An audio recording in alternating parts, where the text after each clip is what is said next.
തിരുവനന്തപുരം കഠിനംകുളത്ത് വീട്ടമ്മ കൊല്ലപ്പെട്ട സംഭവത്തിൽ പ്രതിയെ തിരിച്ചറിഞ്ഞു. യുവതിയുടെ സുഹൃത്തും കൊല്ലം സ്വദേശിയുമായ ജോൺസണാണ് കൃത്യം നടത്തിയതെന്ന് പോലീസിന് തെളിവ് ലഭിച്ചു. ഒരു വർഷക്കാലമായി ആതിരയുമായി അടുപ്പത്തിലായിരുന്നു ജോൺസൺ. 1 ലക്ഷത്തോളം രൂപ യുവതി ജോൺസണ് നൽകിയിരുന്നു. ഒപ്പം ജീവിക്കാൻ ആതിര വിസമ്മതിച്ചതോടെയായിരുന്നു കൊലപാതകം. കൊലപാതകത്തിന് 3 ദിവസം മുമ്പ് ജോൺസൺ ആതിരയുടെ പക്കൽ നിന്നും 2500 രൂപ കടം വാങ്ങിയിരുന്നു. ഒരാഴ്ച മുന്നേ തന്നെ ജോൺസൺ പെരുമാതുറയിൽ വീട് വാടകയ്ക്കെടുത്തു. ഇവിടെ വെച്ചാണ് കൊലപാതകം ആസൂത്രണം ചെയ്തത്. നേരത്തെ ആതിര ജോൺസണുമായി പല സ്ഥലങ്ങളിലും പോയതായും പോലീസ് വിവരം ലഭിച്ചിട്ടുണ്ട്. കൊലപാതകം നടക്കുന്ന ദിവസം രാവിലെ 9 മണിയോടെ വീട്ടിലെത്തിയ ജോൺസണ് ആതിര ചായ കൊടുത്തു. പിന്നീട് യുവതിയെ എന്തോ നൽകി മയക്കിയതിനു ശേഷം കഴുത്തിൽ കത്തി കൊണ്ട് കുത്തുകയായിരുന്നു എന്നാണ് പോലീസിന്റെ നിഗമനം.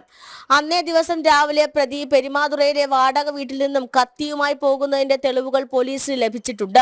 ഇൻസ്റ്റാഗ്രാമിൽ 12,000-ഓളം ഫോളോവേഴ്സ് ഉള്ള ആളാണ് പ്രതി ജോൺസൺ. ഇൻസ്റ്റാഗ്രാമിൽ പൊതുഗ്രൂപ്പിന്റെ അഡ്മിനാണ് ആതിരയും ജോൺസണും. ദിവസങ്ങൾക്ക് മുന്നേ ജോൺസൺ ആതിരയുടെ വീട്ടിൽ വന്നിരുന്നു. ഇത് മാതാപിതാക്കൾ കാണുകയും തർക്കങ്ങൾ ഉണ്ടാവുകയും ചെയ്തു.